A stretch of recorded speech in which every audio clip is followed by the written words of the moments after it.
Bienvenue sur la chaîne Pièces de Radio Complet. Pensez à vous abonner pour ne pas rater les épisodes prochains. C'est Jack Carter qui vous parle. L'année dernière, au mois de mars, j'accompagne l'oncle Nick à sa banque. Wall Street, 1h de l'après-midi. Nous nous frayons difficilement un passage parmi les spéculateurs amassés devant le Stock Exchange. Tout à coup, une femme tombe sur le trottoir et s'évanouit. On se précipite. Ça doit être une congestion. Alors, écartez-vous, alors. Non, mais dites donc, vous avez fini de me marcher sur les pieds? Quoi, mais je ne vous marche pas sur les pieds, qu'est-ce que c'est? Si, monsieur, et vous n'êtes qu'un voyou. Je vois un grossier personnage. Oh, quel coup de... Ils se battent. Mais séparez-les. Voilà un policeman. Les uns portent secours à la pauvre petite femme évanouie, les autres essaient de séparer les deux hommes qui se battent. Troisième coup de théâtre, un employé sort en hurlant du rez-de-chaussée de Stark, l'agent de change. Oh, monsieur Carter, c'est le ciel qui vous envoie. Regardez cet homme là-bas qui s'en va tranquillement avec sa serviette sous le bras. Oui. Il vient de nous voler un paquet de titres. Vite, vite, arrêtez-le. Une seconde et c'est fait. Hé, là-bas. Oui, vous, monsieur. Vous désirez? Police. Pouvez-vous venir une seconde par ici, je vous prie? Et monsieur, que signifie ce... Des titres ont été volés. Venez. Jamais de la vie. Policeman, voulez-vous m'accompagner avec ce monsieur? Volontiers, monsieur Carter. Allez-vous, suivez-le. Dieu soit loué, monsieur Carter, vous l'avez rattrapé. Ainsi, McLean, vous accusez monsieur de vous avoir volé des titres. Oui, monsieur Carter. C'est-à-dire... Quoi? ça, par exemple, c'est extraordinaire. Mais qu'est-ce qui vous prend? Eh ben... c'est lui et c'est pas lui. Expliquez-vous. L'homme qui nous a volés avait le chapeau de monsieur, son pardessus, ses chaussures jaunes, sa serviette noire. Mais il n'avait pas sa moustache. Enfin, cet homme est fou. Pas du tout, monsieur, je ne suis pas fou. J'affirme que c'est vous qui avez commis le vol. Mais vous n'aviez pas de moustache. Alors elle a poussé pendant que je traversais la rue. Ah non, cette moustache est fausse.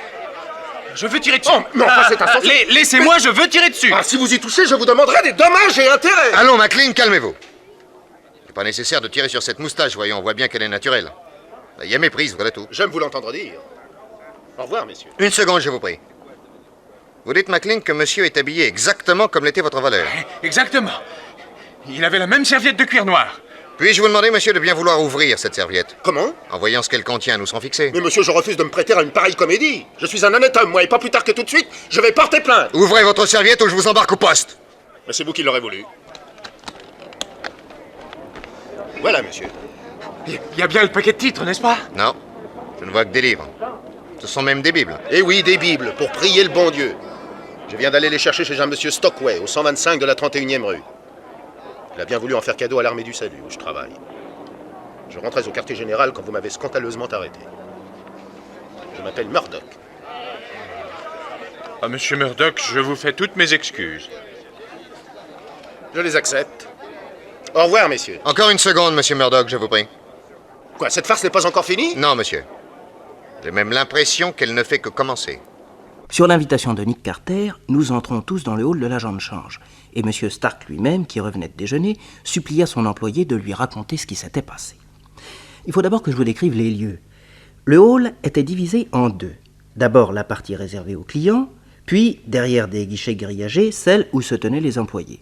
Bien entendu, le public ne pouvait pas pénétrer derrière les guichets, tandis que les employés, eux, accédaient à la partie réservée à la clientèle en franchissant un portillon verrouillé par une serrure intérieure.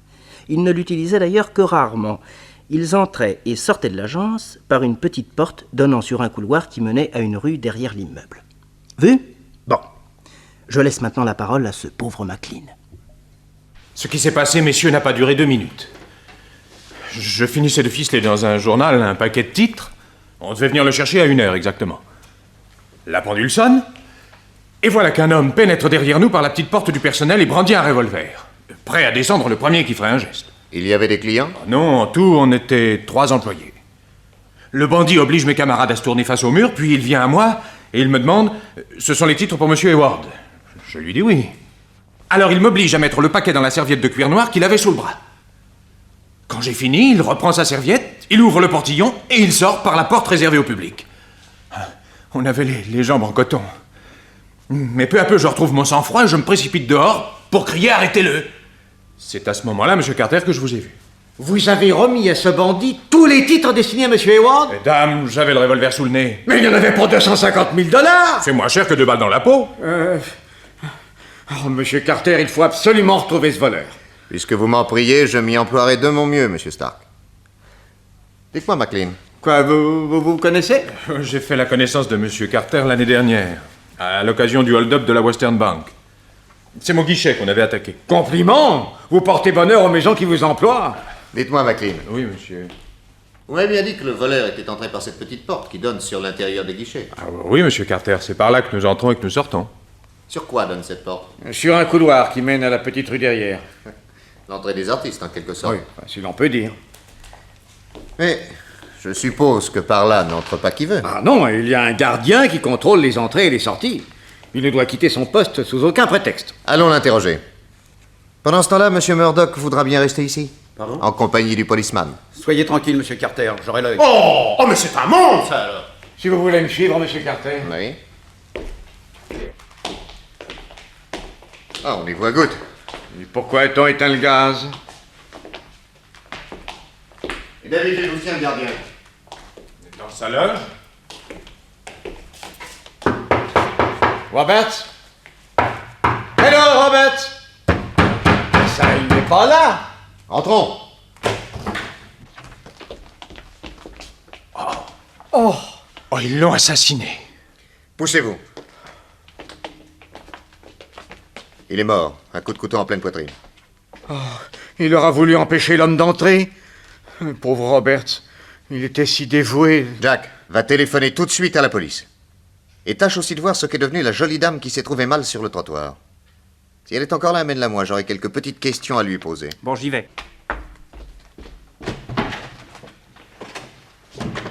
Dites-moi, McLean, comment votre voleur a-t-il su que le paquet de titres que vous veniez de ficeler était pour ce monsieur Hayward?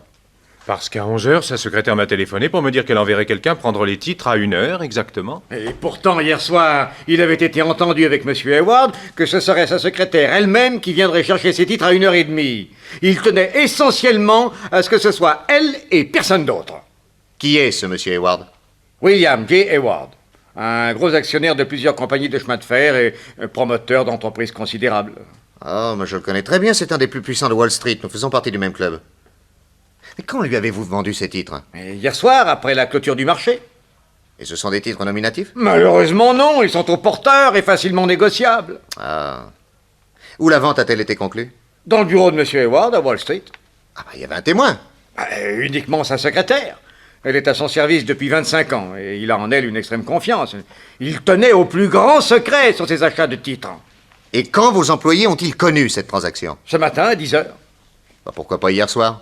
Mais parce que l'affaire a été conclue assez tard et je suis rentré directement dîner chez moi. Donc, l'assassin n'a pas pu connaître l'achat de ces titres par l'indiscrétion d'un de vos employés. Pour un hold-up de ce genre, il faut une sérieuse préparation. Et l'on ne montera pas de l'idée que l'attaque a été combinée cette nuit entre plusieurs complices. D'abord, la dame qui a fait semblant de se trouver mal. Puis l'homme qui a cherché querelle à un autre pour attirer les policemen pendant que se commettait le vol. Enfin, peut-être ce monsieur Murdoch. La similitude de costume me semble une excellente astuce pour entraîner les poursuivants sur une fausse piste. Voilà, j'ai prévenu la police. Quant à la dame qui s'était trouvée mal, elle a disparu. Un médecin qui passait l'a examinée, il est, paraît-il, convaincu que c'était une simulatrice. Ah, voilà qui confirme mes suppositions. Ah, il y a ici la secrétaire de M. Hayward qui vient chercher les titres. Eh bien, qu'elle entre. Bonjour, mademoiselle Hills. Bonjour, monsieur Stark. On vient de me mettre au courant de ce qui s'est passé, c'est épouvantable. Ce matin, M. McLean a reçu de vous, mademoiselle, un coup de téléphone lui disant que quelqu'un viendrait de votre part, à 1h exactement, prendre les titres destinés à M. Hayward. Mais... Qui avez-vous envoyé? Mais monsieur, je n'ai envoyé personne. Je n'ai pas téléphoné. Je devais venir moi-même prendre ces titres à 1h30. Me voici. Je me suis laissé dire qu'à part votre patron, vous étiez la seule à connaître cette transaction. Excusez-moi, mais monsieur Hayward a pu en parler à quelqu'un d'autre. C'est ce que nous lui demanderons. Je pense que M. Stark va l'informer de ce qui s'est passé. Oui, je cours immédiatement à son bureau. Et l'homme à la serviette, monsieur Carter, qu'allez-vous en faire? C'est pas encore. Puis-je conférer quelques instants avec mon collaborateur? Oui, volontiers, entrez dans mon bureau. Merci.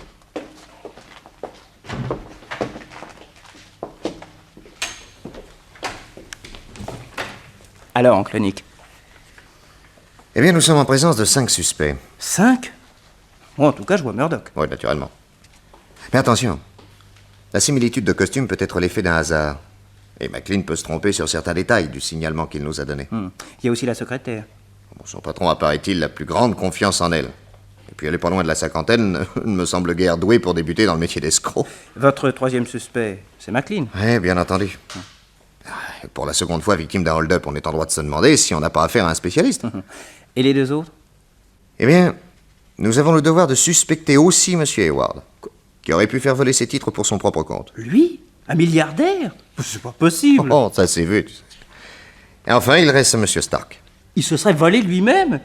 Quel intérêt aurait-il? Je sais pas, il a peut-être contracté une assurance. Enfin, le temps passe, allez, plus de paroles, mon petit vieux des actes. Hein. Bon. Je vais immédiatement à l'armée du salut. Et toi, tu t'attaches à la secrétaire comme si tu étais son ombre. D'accord. Quant aux 3 autres, nous aviserons dès ce soir. 8 jours plus tard, malgré nos efforts, notre enquête n'avait pas avancé d'un poil. À l'armée du salut, l'oncle Nick avait recueilli les meilleurs renseignements sur Murdoch, qui travaillait au quartier général depuis 3 ans. La secrétaire, Julia Hills, allait de chez elle à son bureau et de son bureau à chez elle avec une régularité de vieille fille. Quant à Hayward, mania de Wall Street, Stark, l'agent de change, et McLean, son employé, ils étaient filés par les autres collaborateurs de l'oncle Nick. Mais je t'en fiche, rien à signaler. Calme plat. Donc 8 jours se passent, et voilà que le 9e jour, au début de l'après-midi, M. Hayward se présente chez l'oncle Nick accompagné d'un monsieur grave et visiblement très embêté.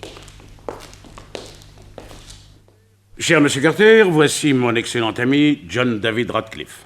Soyez les bienvenus, messieurs. Merci de nous avoir reçus dès mon coup de téléphone. Ce que nous avons à vous dire est strictement confidentiel. Veuillez, mon cher Radcliffe, montrer à Monsieur Carter le document que vous avez dans votre portefeuille. Le voici.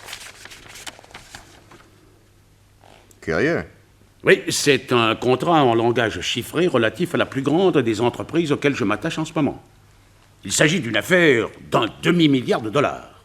Si les clauses de ce contrat sont publiées prématurément et communiquées à quelque grande société financière qui ait intérêt à s'opposer à mes projets, il en résultera la ruine de l'entreprise, la mienne et celle de beaucoup d'autres.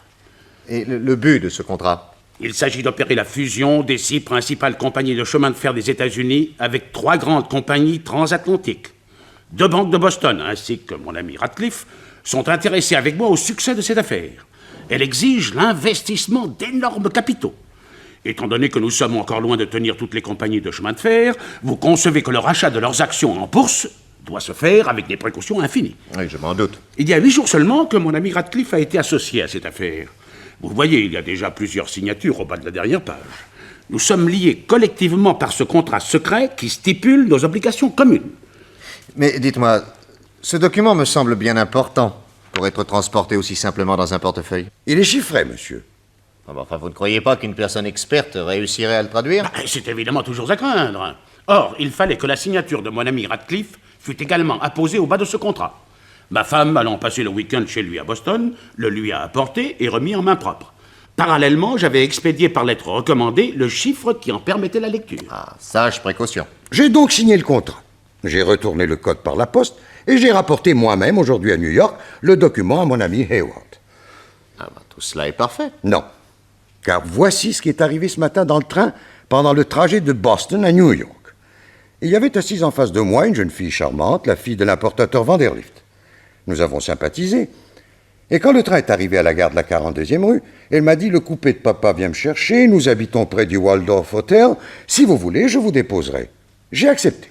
Et le cocher a pris le chemin qui l'a conduit d'abord au domicile de sa maîtresse, une demeure somptueuse. Mademoiselle Vanderlift s'est excusée de ce détour en me disant « Mon cocher aurait dû passer d'abord par votre hôtel, mais il va vous conduire. Permettez-moi de vous quitter. J'espère avoir le plaisir de vous revoir. » Là-dessus, son cocher m'emmène au Waldorf. En cours de route, je me sens pris d'un léger malaise, une sorte d'étourdissement, qui ne dura pas, du moins me semble-t-il. Et je prends enfin possession de mon appartement à l'hôtel. C'est à ce moment-là qu'une chose m'a étonné. En remontant ma montre, je m'aperçois qu'elle marque 1 heure de plus qu'elle ne devrait. Je la confronte avec la pendule de ma chambre, toutes deux vont parfaitement ensemble. Pourtant, le temps de venir de la gare, il devrait être 10 heures au plus. Or, les 2 cadrans marquent 11 heures. Quelle explication à ce phénomène? Que votre malaise a duré 1 heure au lieu de quelques secondes. C'est l'idée qui m'est venue. Mais il me fallait bien reconnaître que le cocher s'était comporté avec moi absolument comme si rien d'anormal ne s'était passé. Très intrigué, tout de suite, vous le pensez, j'ai ouvert mon portefeuille. Le contrat y était toujours. Mais dites-moi, vous ne craignez pas qu'on en ait pris la copie pendant que vous dormiez dans la voiture? Impossible. Il faudrait y passer bien plus d'une heure.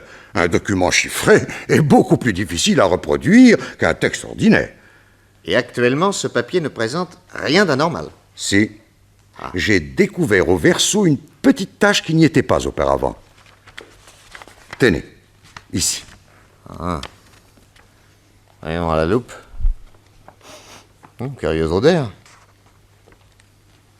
Messieurs, vos craintes sont hélas parfaitement justifiées. C'est-à-dire? Tenez, sentez cette tache. Pardon. C'est du collodion, dont on se sert en photographie. Il n'y a plus aucun doute, on a photographié ce contrat. Et l'épreuve est entre les mains de la pseudo-mademoiselle Vanderclift et de ses complices. Mais c'est la catastrophe! Attendez. Ils n'ont pas la clé du chiffre, à première vue, elle me semble passablement difficile à deviner. Il leur faut bien 2 ou 3 jours pour s'en sortir. Je vais m'occuper de ces gens-là immédiatement. Votre prix sera le nôtre, Monsieur Carter. Dites-moi, M. Radcliffe, votre jeune fille, elle n'est pas un grain de beauté près de l'oreille gauche? Oui, vous la connaissez? C'est elle qui a fait semblant de s'évanouir pendant qu'on volait vos titres chez Stark, M. Hayward. Vous croyez que c'est la même bande? Aucun doute. Pour moi, ils ont eu vent de l'entreprise dont vous m'avez parlé et ils veulent réaliser une grosse fortune en achetant au cours actuel les actions des compagnies de chemin de fer que vous voulez faire passer sous votre contrôle. Parbleu. D'ici que nous ayons réussi l'opération, la valeur des actions aura doublé. Seulement encore faudrait-il qu'ils aient l'argent pour les acheter. C'est pourquoi ils ont commis le vol chez Stark. D'autre part, il leur fallait la copie du contrat pour savoir quelle compagnie de chemin de fer était visée. C'est pourquoi, M. Radcliffe, vous avez été drogué. Mais c'est insensé, oui. Monsieur Ward, qui connaît l'existence de ce contrat et du chiffre? Uniquement les associés. Oui, mais en dehors d'eux. Ma secrétaire, naturellement. Personne d'autre? Non, absolument personne. Donc, une indiscrétion ne pourrait venir que d'elle. Depuis 25 ans qu'elle travaille avec moi, M. Carter, je n'ai pas d'exemple qu'elle ait jamais trahi un secret. Elle gagne très bien sa vie et n'a aucun besoin. Elle sait que je lui verserai une très belle retraite. Ce n'est donc pas l'argent qui pourrait l'inciter à agir malhonnêtement. Et l'amour? Oh, pauvre fille. Elle ne s'est jamais intéressée aux hommes. Il serait bien tard pour qu'elle commence. Oui, mais enfin, quelqu'un a tout de même mis la bande au courant du voyage de M. Radcliffe. Oui. Mais qui? Oui. Qui? À la suite de ce rebondissement du drame de Wall Street, l'oncle Nick me demanda de surveiller de plus près encore Julia Hills, la secrétaire de Hayward. Elle habitait un petit appartement au premier étage d'une maison de Leighton Square. Le rez-de-chaussée était occupé par la propriétaire, la vieille demoiselle Bisbee, que je suis allé interroger le soir même. Vous êtes de la police? Ah ben, c'est la première fois en 40 ans, m'entendez-vous? La première fois qu'un policier met les pieds ici. Je suis ravi de ce privilège, madame. Appelez-moi mademoiselle, j'y ai droit. Ainsi, mademoiselle, vous logez Julia Hills. Mon Dieu! Qu'est-ce qu'elle a fait? Rien du tout, au contraire. Elle est proposée pour un prix de vertu. Je procède à l'enquête d'usage. Ce sera pour elle une si belle surprise que je vous demande surtout de ne pas lui parler de ma visite. Regardez-moi, je suis un tombeau. Je m'en doutais. Un petit whisky? Volontiers.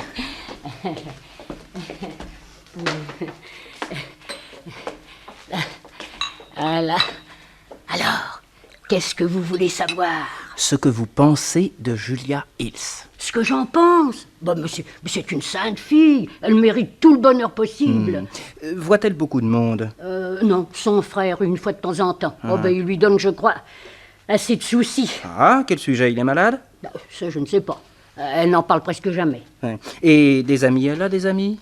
Non, personne. Ah, à part mademoiselle Flora. Oui, qui habite l'appartement du premier. Et ce sont vos seuls locataires? Oui. Qui est cette mademoiselle Flora? Ah, ça, une bien jolie demoiselle qui écrit dans des magazines féminins. Sous son nom? Non, elle a, paraît-il, différents pseudonymes. Tenez, par exemple, je ne sais pas si vous avez lu dans l'American Lady Magazine les conseils de Tante Marie. Non. Eh ben, Tante Marie, il paraît que c'est elle. Oui, elle est devenue l'amie intime de Julia. Chut, tenez, les voilà qui descendent. Cachez-vous vite. Elles vont sûrement au théâtre. En risquant un œil, je vis effectivement Julia Hills sortir avec une jeune femme de silhouette fort élégante, mais dont le visage était caché par une épaisse voilette. Je prends rapidement congé de mademoiselle Bisbee et je me mets à suivre les deux amis, qui m'emmènent non pas au théâtre, mais dans un coin sordide de Harlem. Peut-être allait-elle visiter des pauvres. Là, elles entrent dans une vieille baraque, au milieu d'un terrain entouré d'un mur. Je saute le mur, je m'approche, et j'aperçois de la lumière dans une pièce derrière. Je grimpe en équilibre instable sur une planche placée en travers d'un tonneau rempli d'eau de pluie, et je regarde. Qu'est-ce que je vois? Autour d'une table, le nommé Murdoch, puis l'homme qui avait cherché querelle à un autre au moment du vol des titres, puis un inconnu qui devait être le chef, encore 2 types à mine de voyous, enfin Julia, qui avait l'air terrorisée, et Flora. Quand celle-ci releva sa voilette, je reconnus sans peine la femme qui avait fait semblant de se trouver mal. Toute la bande était là. La fenêtre était mal fermée. Je tendis l'oreille. Ce matin, mes amis, on a photographié le contrat. Ah oui? Voilà les preuves. Ah, vous pouvez regarder. Ah, vous n'y comprendrez rien. Il est en langage chiffré.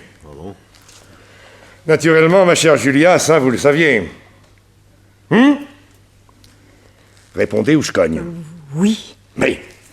Et vous vous disiez en rigolant, puisqu'ils y tiennent à ce contrat, eh ben qu'ils le volent. Après, ils ne seront pas plus avancés. Seulement moi, ma petite Julia, ce qui m'intéresse, c'est pas le papier. C'est ce qu'il y a d'écrit dessus.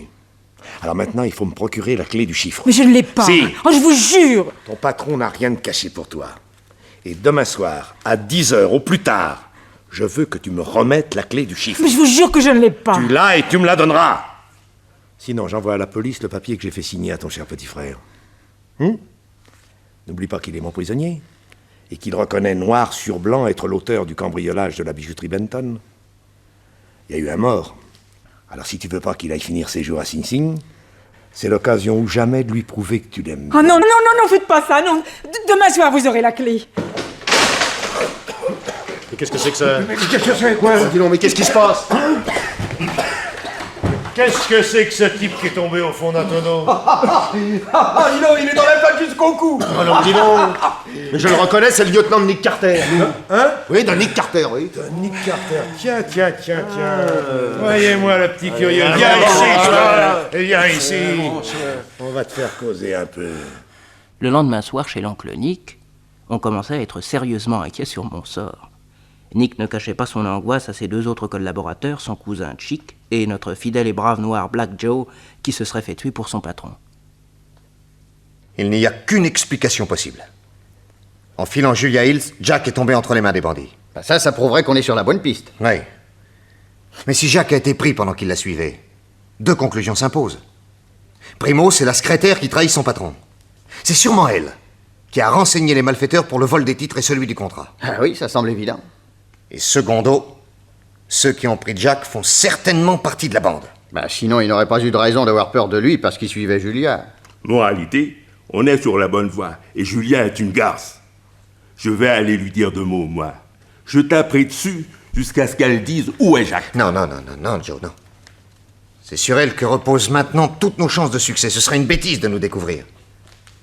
Écoutez, vous 2, vous allez prendre désormais Julia en filature. Peut-être vous mènera-t-elle jusqu'à l'endroit où Jack est séquestré. Qu'est-ce que c'est? C'est un cocher qui vient avec un mot de Monsieur Hayward. Donnez, Joseph. Merci. Cher monsieur, j'essaie vainement de vous téléphoner. Votre appareil serait-il en réparation? Il y a du nouveau. J'ai ici actuellement chez moi une personne avec laquelle une conversation à 3 est urgente. Je vous envoie mon coupé, venez vite, merci et bien amicalement, Hayward. J'y vais. Attention, Nick. Connaissez-vous bien l'écriture d'Hayward? Oui. Elle me semble authentique. Comment elle vous semble, patron? Si c'était un piège... Mais raison de plus pour y aller. Tu vois, j'ai même l'impression que cette écriture est admirablement imitée. Joseph, mon pardessus et mon chapeau. Bien, monsieur. Patron, je vais avec vous. Non. Tu files Julia Hills avec Chick. Quant à moi, t'inquiète pas, va, j'ai tout ce qu'il faut pour me défendre. J'ai pas confiance. Ces gens-là sont des assassins. S'ils vous tuaient... Mais n'aie pas peur. J'ai comme un vilain pressentiment. Mais si c'est un piège, c'est l'occasion ou jamais d'en profiter. Vois-tu, je préfère une certitude aux questions sans réponse. Le pardessus et le chapeau de monsieur. Merci, Joseph. À bientôt, mes amis. À bientôt, patron. À bientôt, patron. Enfin, j'espère. Bonsoir, cocher. Bonsoir, monsieur.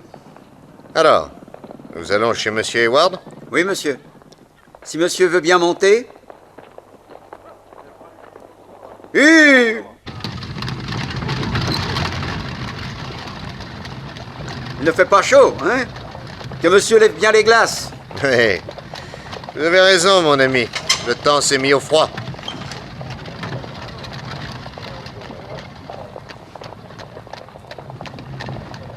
Ce cocher a une tête d'honnête homme.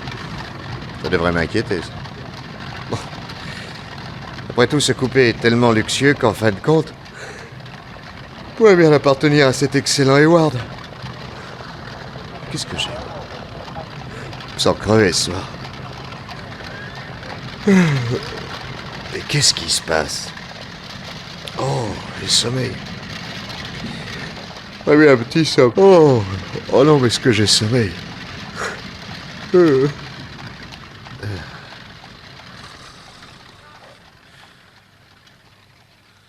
25 minutes plus tard, Nick Carter se trouvait dans un hangar, lié sur une chaise, auprès d'un petit gars qui ne se trouvait pas en meilleure posture, j'ai nommé Bibi.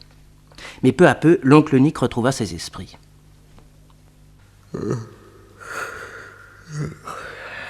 Où suis-je? Qu'est-ce qui m'est arrivé? Oncle Nick. Jack! Chut, parlez tout bas. Il n'y a pas 10 minutes que ces salauds vous ont amenés ici. Mais où sommes-nous? Au-dessus d'une écurie qui appartient au chef, un nommé Priestley. Il a un coupé truqué et un cocher qui s'est travaillé. C'est-à-dire? Il y a sous le siège du cocher une cornue qui contient un gaz soporifique. Un tube en caoutchouc va de la cornue à l'intérieur du coupé.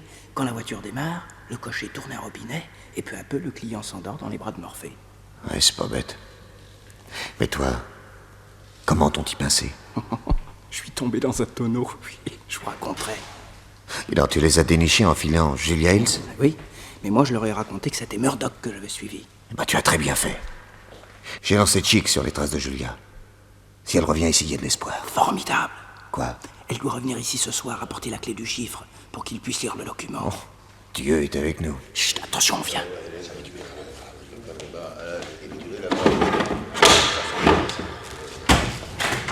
Salut, Nick Carter.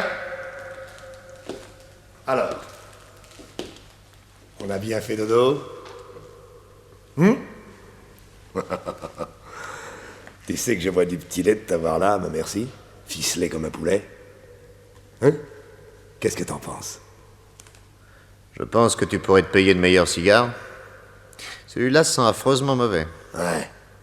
Un monsieur est délicat. Eh oui. C'est toute la différence entre nous. Ouais. Ben l'heure est venue de me venger, Nick. Et de venger tous mes copains qui moisissent en prison. À cause de toi. Faites entrer Julia. Lâchez-moi là! Lâchez-moi Allez, là! hop! Lâchez-moi! Rentre-toi plus vite que ça! Vous me faites mal. Alors, tu reconnais Nick Carter et son neveu? Oui. Ah! Eh bien, ils vont mourir. Mourir devant toi. Histoire de te faire comprendre que si tu n'as pas pu m'apporter la clé du chiffre, il faut absolument que tu te débrouilles pour me l'avoir demain. Sinon, demain, ton frère subira le même sort que ces deux gentlemen. Regarde bien. Qu'est-ce que vous allez faire? Les pendre et les marquer au couteau.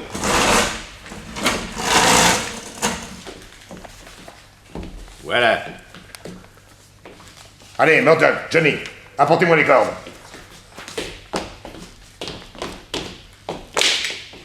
Avez-vous, cher Nick Carter, un dernier vœu à exprimer? Oui. Ta cravate est ridicule. Ne la mets plus jamais. Ouais. Eh bien, en attendant, nous, on va t'en mettre une. Une belle. Une solide. Ah, on n'a pas regardé à la dépense. Allez, faites-les monter sur ces caisses. Allez! Ah! Bon. Maintenant, passez-leur la corde au cou.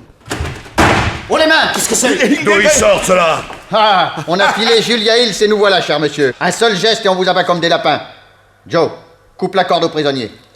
Oh, attention! Il dégringole, on dirait des pipes! Mon revolver est vide! Tirez pas, je me rends! Attention, Joe, derrière toi par terre! Leur chef a un couteau! Oh, bandit! Oh! Il a son compte. Oui, et ses petits copains aussi. Allez, achève de nous détacher, Chick. Voilà, patron. Eh ben, sans vous, mes petits vieux, on était bien fichus. Merci. Et voilà comment s'est terminée l'affaire des bandits de Wall Street. On a retrouvé dans la baraque les titres volés, et toute la bande a fini en prison. Le chef qui avait assassiné le gardien Roberts a eu droit à la chaise électrique. Quant à Julia Hill, sans raison de ses bons et loyaux services, elle a bénéficié du pardon de M. Hayward. Et comme d'usage, après chaque victoire, l'oncle Nick et moi, on s'est mis au piano, et on a joué à 4 mains notre petit cakewalk favori.